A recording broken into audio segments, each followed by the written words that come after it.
Welcome to the Tech Egg. Don't get scrambled. Enjoy the video. In this video, I will explain how to use LiveShare. First, understand that LiveShare is a powerful tool for real-time collaborative coding directly within your integrated development environment. It allows multiple developers to work on the same code base at the same time, seeing each other's changes instantly. This makes pair programming, code reviews, and remote assistance incredibly efficient. You can share your entire development environment, not just your screen, with trusted collaborators. To get started, you'll need to install the LiveShare extension in your code editor, like Visual Studio Code. Once installed, you'll sign in using either a Microsoft or GitHub account to identify yourself to collaborators.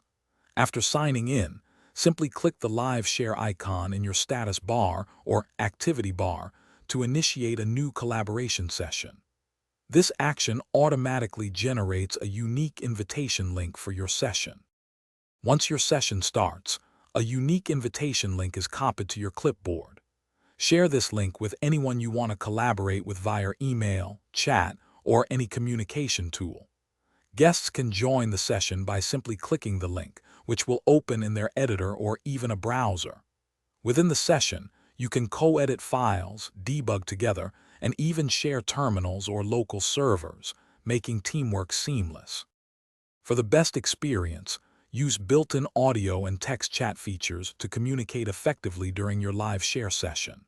It's also helpful to ensure all participants have any relevant extensions installed for the project, though LiveShare often provides context. Remember to manage permissions, like read-only mode for security. And speaking of upgrades, if you're looking to simplify your home cleaning, check out the Shark AI Ultra Robot Vacuum link and other great deals in the description below. End sessions promptly when collaboration is complete. Thanks for watching. Consider subscribing if I helped unscramble your problems.